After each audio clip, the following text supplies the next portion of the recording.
Hello there, and welcome to Memeobi's Galaxy, a Star Wars podcast, the only podcast that loves Jar Jar more than we love Darth Maul. Today's episode, we dive into a galaxy far, far away with a special guest who has become a beloved meme in the Star Wars universe. Join me as we chat with Ross Beadman, who shares his journey from youngling on set of Star Wars to traveling the world of conventions. We'll explore his weird fan interactions and the lucky path that led him to the iconic set as a child. So as Han says, "Punch it, Chewie." Is that what he says? Okay, let's get into it. I am joined today by Ross. How are we doing today, Ross? Very well, thank you very much. Very well. Ross, give us your 15-second version for people who don't know. Who are you and how are you connected with Star Wars? Yeah, so I played the youngling Ross Bandeam in Star Wars Revenge of the Sith, the one who goes up to Anakin, says, "Master Skywalker, there are too many of them. What are we going to do?" Before, meeting my fate, whatever that may be. It was off screen, but Younglings have survived in the Kenobi show, so you never know. True. There's a little avenue somewhere. The door's there. Dude, that is so epic. So in the spirit of getting to know you outside of the Star Wars universe, let's say you're in a business meeting. They're going around the table asking, what's a fun fact about yourself that's not Star Wars related? What's something about you that we could learn about? Yeah, so I'm a fan of combat sports. I've boxed for charity. Well, I boxed for charity once a couple of years back, and I went in an MMA fight a little bit after that. I can also flip my eyelids like this. No. Oh, I hate that so much still. You were that kid. Yeah. Yeah, it gets painful after a while. It's a very short-term party trick. Well, that's awesome. I have been following. Obviously, I follow your Instagram, so I keep up on you're doing your big workout challenge for a while, which was actually kind of inspiring to me. I've lost 30 pounds this year, starting in January, after you started posting that. So you are an influencer. Really, 30 pounds? That's a lot, man. I did. I'm trying to lose, I think, 6 more, but I digress. So my second and final icebreaker before we get into it is, if there's an alternate reality where you can play any Star Wars character, past, present, or future, what character would you love the opportunity to play in an alternate reality? I have one main one and one kind of side character. Yeah. I'd like to be a bar owner on a planet in the Outer Rim. Oh, that would be sick. Yeah. That's honestly cooler than just doing like a main character, because it's like people can create lore in the background for you. I love that. Yeah, and give out missions to bounty hunters and things like that. Sick. Have the bulletin board in the bar behind me. Yeah, with all the wanted posters. I love that so much. Okay, so let's get into it. The big question that my followers asked me to ask you is, how in the heck you got on that set of episode 3? What is the story? Well, it's a mixture of connections, number one, and luck. So I managed to get into it because my mum used to know someone who then started her own casting agency. And at that point, they hadn't really spoken for about 6 months. And then seemingly out of the blue, my mum gets an email asking her if her son would like to be in Star Wars, right? And yeah, what do you expect the response to that was? It's like, no, I hate that stupid nerd show. Yeah. Yeah, it was, of course. It wasn't even... Yeah. I didn't even really have to think about it, right? I didn't think it was real. Yeah. In the back of my mind, I was wondering if my parents were playing a very elaborate prank on me, because it just seemed too good to be true, right? Out of nowhere, you've got this role, real. I mean, I had some acting experience, but I never really went to acting school. It was a couple things I was in, a National Geographic, like documentary reconstruction and a comedy. Right, but nothing at this magnitude. And so we turn up on set. She's my chaperone, and we've been processed through hair and makeup. And the casting director sits us down on set, right, with the blue screen on one end of the room with all the sofas of the Jedi Council chamber, and then the crew on the other side with their huge cinema cameras, and the bright lights and everything. So it's quite overwhelming. And on the day, I wasn't really talking to that many of the people. All the other kids seem to have clicked up and gone to their own groups and were chatting. Maybe I was thinking they went to the same acting school and that's why they were able to make friends so quickly. But I was a bit of an outsider on the day. So prior to the day on set, about a week before, our parents get an email with the line from the film, Master Skywalker, there are too many of them. What are we going to do? And my parents drilled that into my head. They'd ask me every day, around 5 times a day, at random intervals, Ross, say the line. And Yep. then I'd rattle it off, and it Yep. became very conditioned in my mind. And so when it actually came to filming, when the casting director asks all of us kids, okay, guys, who knows the line? I was the first person to put my hand up and say, yes, I do. I repeated the line, and that's how I was chosen. Dang. When I stood up and he took me to a separate part of the room, I looked back and all the other kids they kept on talking to each other. It's like they hadn't stopped, right? So I'm assuming I was listening and not engaged in conversation, and that helped. Yeah. Nice. That's wow. That is, I mean, yeah, it's luck, but it's also, I mean, like with your mother and everything. That's pretty sweet. So did they do anything to try to help you stay calm? I know it's pretty intense, right, with those cinema cameras. Like, was it a really intense environment? Was it like real chill? It was intense. It was a lot, right? I'm seeing George Lucas on one side. I knew previously he was the director, right? And prior to filming, me and my mum, we ran across Ewan McGregor on the way to the Nice. costume room, right? The dressing room. And so he has a conversation with us for about a good 5, 10 minutes. He gave us a lot of his time. And so, yeah, it's like fantasy and reality clashing together on one day. I'm seeing all these people that I recognize from films. It was really intense. I was nervous being in this room full of all these people, and also knowing that I'm up and saying this line. That was some added pressure to that situation. Hayden came over to me. He talked to me for a good 5 minutes. He asked me if I had any questions for him. And I asked, what's more dangerous, an adult's lightsaber or a kid's lightsaber? And he said, an adult's lightsaber is more dangerous. Nice. And yeah, I mean, it was pretty definitive after that, right? Yeah. But no, I'm glad he talked to me to try and settle my nerves a bit. I think that's why they got him to talk to me, was to bring That's fair. the intensity down. Yeah. So I know you've been on record and you said that Hayden, when he did a couple takes and then the final take was like he said boo, or did he just yell? Like talk us through like that, like the actual filming. So he definitely did something, whether he shouted boo or just screamed Yeah. at me on the fourth and final take. Yeah. I don't have a strong memory of. He did something to make me shuffle back. I remember Yeah. being shocked and having to take a step back. But it was confirmed in a recent interview Hayden did with a magazine. I forget which one, but Okay. he talks about that very moment, and he said that he screams at me, that he shouts at me, Yeah. to get that reaction. So I'm thinking, okay, I'm going to trust what he remembers As an in adult. conjunction of what my memory was, and it kind of paints the most accurate picture, right? Because it was a long time ago, and memories can be pretty accurate, but they're not foolproof, right? They can change and be distorted Yep. somewhat. Yeah. For sure. So just moving on through it, how was it? Did anything change after the fact, right? Like, were you just like, going to see the movies, like reactions of friends, that kind of deal? Like how was that as like a child? Yeah, Or was there and anything? when I told people that I went to the premiere screening of Revenge of the Sith, it was a few months after filming, right after it had all been completed, and that I was going to be likely in the film. 90% of people, aside from maybe one or two very close friends in my school, didn't believe me. Nice. They said you are lying through your teeth. We don't believe you. All this stuff. And then when it actually started being screened publicly in theaters, that's when they started like saying, "Oh no, you weren't kidding. We see you here, but you died." I'm like, Yep. fair, Fair enough. fair enough. I mean, my parents told me that I didn't die, maybe Sure. to save my feelings at the time.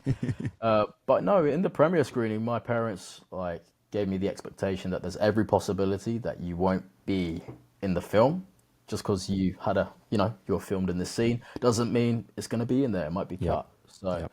yeah, it was insane seeing myself on the big That screen would be in the premiere. especially at that age is like it'd be just insane. Insane. Yeah. So after that, I know you do conventions now. When did you like start? Like, when did you get into going to conventions? Like, how young were you? That kind of deal. Like, how'd that happen? How's that work? Yeah, so that would have been my first convention was in 2019, so a good Okay. 6 years ago now. I Yeah. would have been 21. I got into it. It was actually held at my it would have been at my high school I went to the later Yeah. years at high school, and that was organized because I helped out with a fellow student's university project in their final year to come and give a talk about my experience in Star Wars, right? At that college, and she said, "I actually know a guy who runs a comic book shop. He's running an event. I think it was called News Forest Film and Collector Convention, something like that." Hmm. And she said, he would love to have you as a guest in the next few months. And so that was the first, Yeah. tipping of the domino when it comes to going to all these conventions as a guest. Yeah. And they're great, I get to meet cool people, make a bit of money on the side, and now I get to travel the world pretty much. Yeah. It's a So dream. how does that actually, so how did, like, I'm actually, this is just me curious. Like, do you seek out conventions? Do they seek out to you? How does that process work? Like, especially when you're starting off?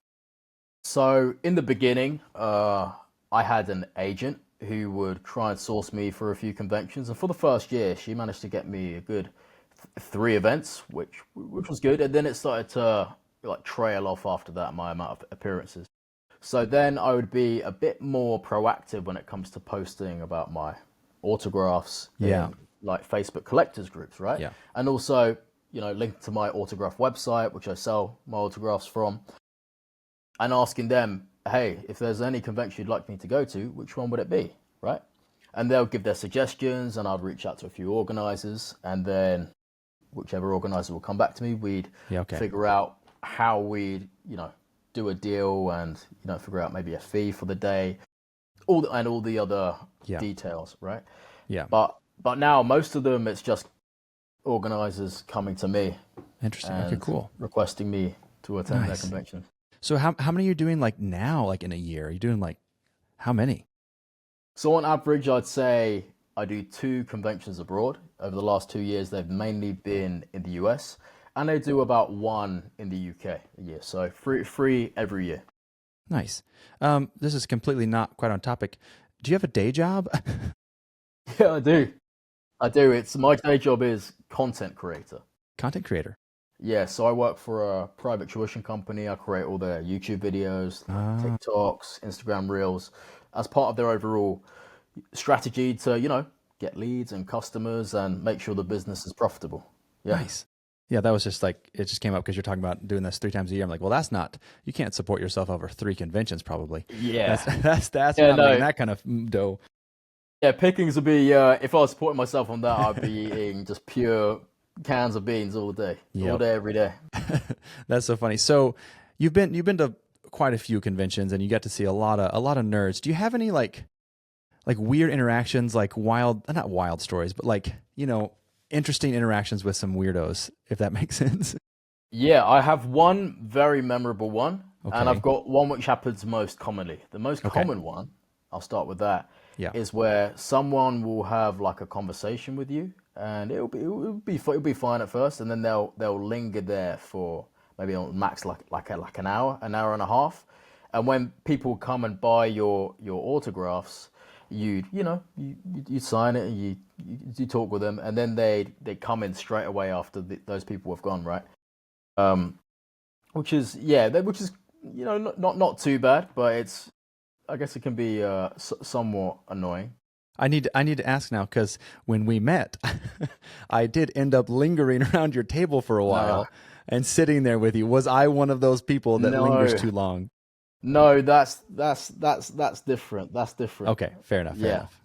And then yeah. I what mean, what what was your other story? it'd be less of a conversation and more Yeah. of them like talking at you Yeah. and just like telling you about their lives and just not being non-stop with that.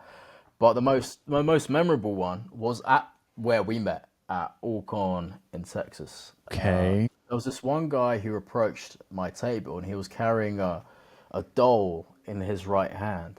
And he said, "Hey Ross, I want you to meet Charisse." And he says, I'm like, "Hi Charisse, how you doing?" And he's like, "Charisse, say hi to Ross."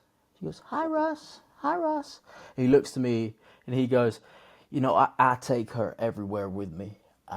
I don't know what I'd do without her. And I'm thinking, okay, this is different. My mind's racing. I'm Whoa. thinking, is does he think that like some kind of Mm-hmm. spirit has inhabited this doll and it's now a sentient Man. object, like in like Annabelle, the Mm-hmm. horror film, something like Yeah. that? Or is it a mental health thing? And if it is, then I feel bad about bringing Yeah. this up. A bit like a Castaway situation with the Ball Wilson. Maybe it's something like that, coming out of someone being Mm-hmm. isolated and then attributing Interesting. characteristics to an inanimate object. Yeah. But no, that was definitely the That's weirdest strange. experience I ever had. The conversation was about 5 minutes between me talking to him and the doll and everything. Yep. And I mentioned it to someone else, and they said apparently it was quite a common thing within that area, mainly in the south of the states, where people would have these Interesting. dolls and they talk to them, right? Like they were real people or they were inhabited by something. Wild. I have never. Yeah, I'm literally going to go look this up because I'm really curious because I've never heard of such a thing. Well, that is quite. yeah. That is quite I mean, wild. I guess it's a common thing all across the world. I think that the term Sure. of it is like object fetishism. When Mm-hmm. someone puts human characteristics within an inanimate object. I know it's used in like voodoo and stuff like that. Yeah. So maybe there's a bit of occultism going into it, but Yeah. I don't know. I didn't stick It's still around and weird. Or he was ask just. more questions. Or he was just doing a real weird bit for his for his for Yeah. Yeah, all the maybe. videos gonna be coming out soon. Yeah, Like he's a yeah. Sacha Baron Cohen kind of guy. Yeah, messing with people Yeah. this whole time. So that's interesting. That it was at the place we met. So I kind of want to tell you my side of kind of what happened when we met because it's kind of a funny story of what happened. So I approached you. I've never been to a convention in my life. No way. I literally brought a picture of you to sign because I didn't even think. I don't know why. I didn't put two and two together. I'm like, duh, they're going to be selling autographs. And I brought one for you to sign because I'm like, well, I have to have it so we can sign it. We started talking, right? And then you had mentioned, so I was telling people I was going to have people roll a dice to win a lightsaber, basically. I had 2 lightsabers I was going to give away. And you gave the great suggestion of, or I could, actually, at first you said I could host a duel between 2 people.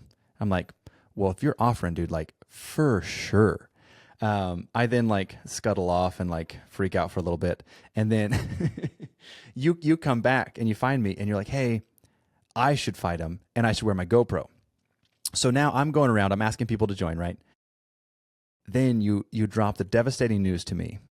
You say, I think we should wait till tomorrow because I don't have a memory card. And I'm like, I'm not here tomorrow.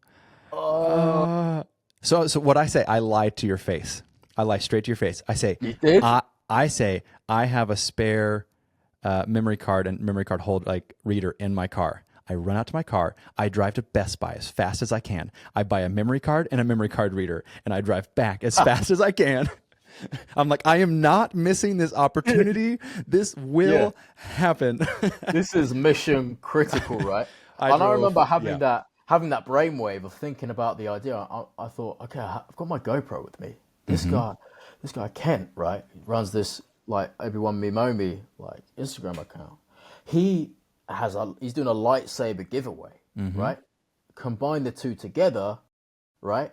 We Mm-hmm. can get a first person duel on our hands, right? Yeah. With the rules, if you land a clean hit on someone, Yeah. you stay in, they get knocked out. Whoever's Yeah. last man standing wins the lightsaber. And it came to me, and I was like, I looked at you, and I was like, I like gave like a come hither gesture Yeah.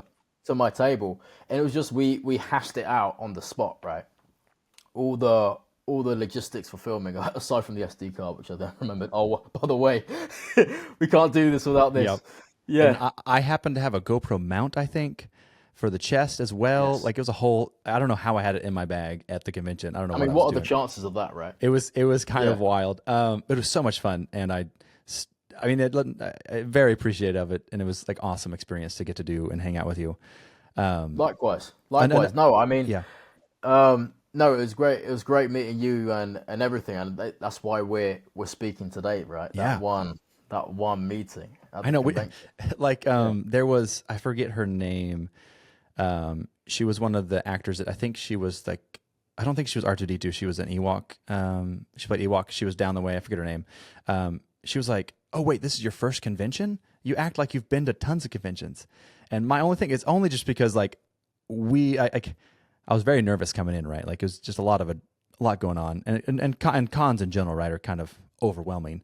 But after like seeing like, oh, these are just regular people, and like they are down to talk, especially like that day was so slow for you guys. Like I don't know if you, I hope I never asked you how was the I don't know if you remember. It's been a while, but I remember you guys were talking like today's been real slow. I hope tomorrow picks up because we're not making anything at this point.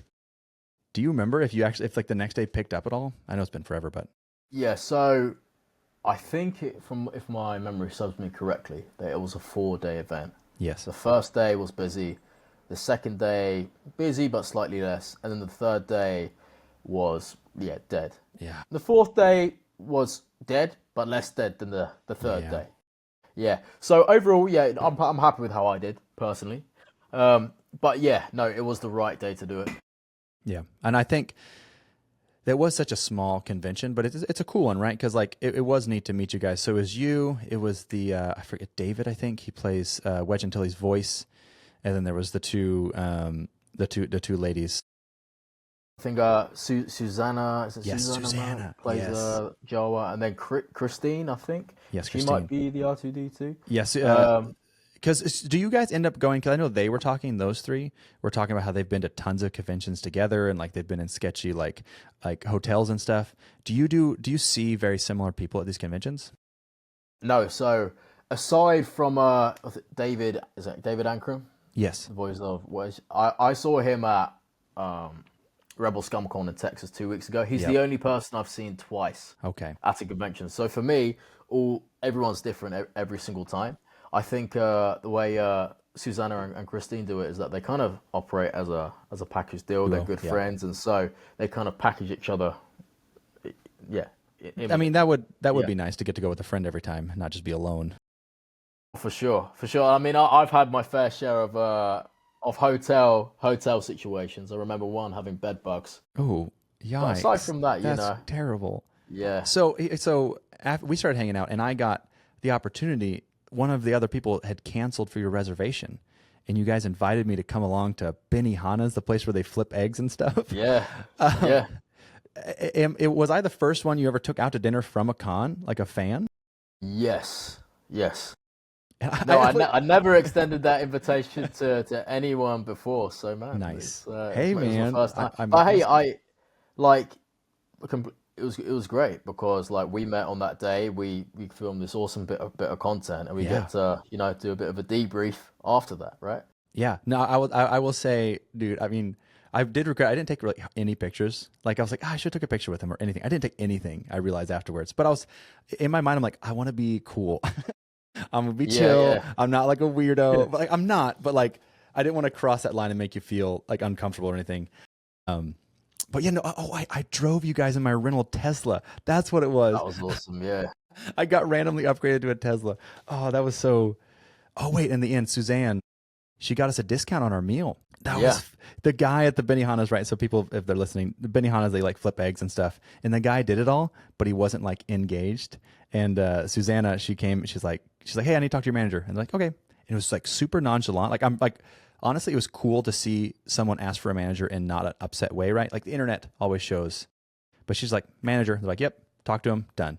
I was like, so you can not be a jerk. And yeah, I get it. I thought it was cool. I mean, it was. You can still be assertive. I think from what she said, she was used to like a different level of Benihana's being from Yes. I think California. Yep. So maybe they just are at a completely different level of performance art and cuisine where they're doing backflips across the table, flicking it into people's eyelids, Yep. the food.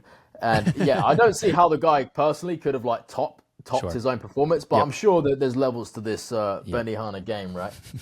Anyway, So now I took a word for it on that. Yeah. Now to get off the Benihana topic, I will say that the other thing I never told you was right when you guys invited me, dude. I called so many people, and I was like, "Hey guys, just so you know, I'm going out with people that have been in Star Wars to dinner." Okay, bye. And it was don't tell my wife, the best moment of my life. So That's sick.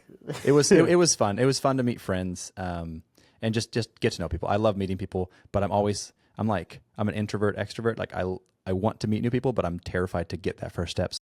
Meeting you and you being so chill, so I thank you for that. Just being such a solid dude. I have like two more it's all good, questions. man. Oh, sorry, It's go ahead. all, it's all good. It's all good. I mean, I relate to that. I think I've got I used to have social anxiety quite a lot, but I had to like really put myself out there to have that kind of go down to a manageable threshold. But you know, I love speaking to people. It's just getting over that initial hump, right? Yeah, no, that's huge. So final question: have you ever got to? I know you've met Hayden at least once after the fact. Have you ever met anyone else, like any big names we would know through you being you and being in Star Wars? Have you had any interactions like that? Yeah. So in the last convention, Rebel ScumCon, I met I think it's called Matthew Wood, the voice of General Grievous. He was Yeah, cool. I can't believe that he was initially in the sound team, right? yeah, yeah, He was in the sound team and he transferred from almost being part of the crew to part of the cast. I thought that transition was excellent, right? And the fact that he did his own audio effects for the voice of General yeah. Grievous. It's sweet. That blew my mind. He's a very talented individual. That's so cool. Yeah. So what are your kind of like a final-ish question, and we'll kind of split off this, but what are your plans for the future of your life? No, like, that's a pretty broad question, but like, is it just like try to get 3 conventions a year, just do your thing, or is there any like bigger overarching grand schemes that you're trying to work on, like your 10-year plan? Yeah, so 3 conventions a year I think is a good threshold to balance with my 9 to 5 like job. When it comes to my 9 to 5, I want to transition from just pure content creation into content strategy. With content strategy, you can give businesses a complete done for you plan of how they're going to run their video content, and then you can create it, and also you can provide more value and charge higher prices essentially, rather than just working with one-off projects. And you'll have a bit more. I think my experience as a content creator can then lead into that, right? So not only from a business perspective when it comes to gaining clients for this, I can also access higher paying roles in the field in regards to content strategy and content management. I believe when it comes to regular 9 to 5s, things available on LinkedIn and Indeed, those are the jobs in this field with the highest salary cap, Nice, right? So nice. money purposes, and also, Yeah, I want to keep on doing content for my own personal reasons. I find it super fun, especially doing these lightsaber duels and everything. Promoting my charity fights in boxing and MMA. I want to keep doing that, so I'm planning to have a charity boxing match later this year or early next year. Try and break my previous record of I think maybe $3,000, raising that amount. I want to get to at least $5,000 this time, and yeah, mate, keep improving from there, right? So yeah, who knows? Maybe down the line I might get a small role in another movie. you Who never knows? know. Who knows? Maybe I could Got be that bar owner in the you outer room. you got to get that lucky. You got to get your mom. You got to talk to your mom again. Yeah, try and dust off the old black book Hey. of contacts. Yeah. It's so funny. I'll probably put this in earlier. I want to ask you, when did you see your image of on Star Wars becoming a meme, and like how did you react to like, oh, people are like really posting my face a lot and like making these edits and stuff? Around 2015 or 2016 is when the memes started to skyrocket, and I'd see my face. My friends would tag me on Facebook saying, "Oh, we've just seen you again," right? It exploded in around those years, right? It'll be on like the prequel memes page and Reddit and multiple other places. I just see my scene crop up again and again and again, which is great, right? Because it keeps my character relevant, and a lot of them they're pretty funny. Yeah. I saw Oh, yeah. one recently where they've done a German version of my scene, and my character morphs into this like Terminator destroyer robot and just guns down Anakin. In like one of the beginning scenes of RoboCop when the robot goes into one of the higher officers and just guns that guy down. Yeah. It was like a play-by-play remake of that scene. I thought it's just funny. It's funny. There's the Robot Chicken Yeah. episode which came out as well, That's so doing much a fun. remake of that scene. But no, before that, the prequels, critics weren't a huge fan of it, right? And online, the prequels were being lambasted quite a bit fairly and unfairly, in my opinion. Yeah. You know, there were a few corner Right. scenes, but I think overall there were strong films, even including Phantom Menace and Attack of the Clones in that. But no, the love started to show as soon as the memes became popular again, right? Yeah. So I think And people thought back and thought, you know what, they weren't actually as bad as I thought. pretty They're much good films. whenever the kids finally made it on the internet, right?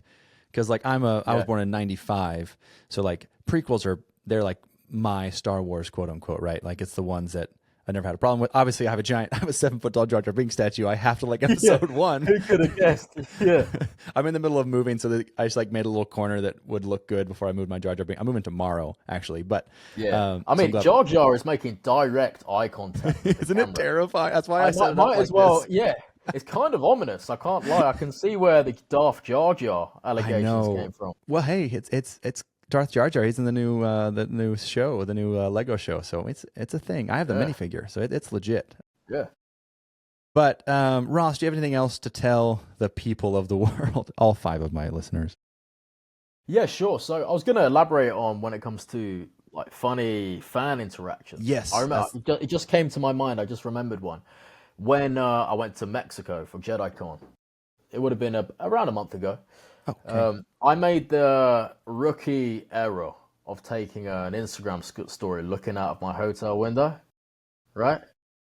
And the next day we were meant to be going to the event, so we called an Uber to pick us up. And while me and the other guests were waiting for an Uber, these guys, about 3 guys, were just waiting around the corners of the building. And one of the guys approached me and he goes, "Are you Russ?"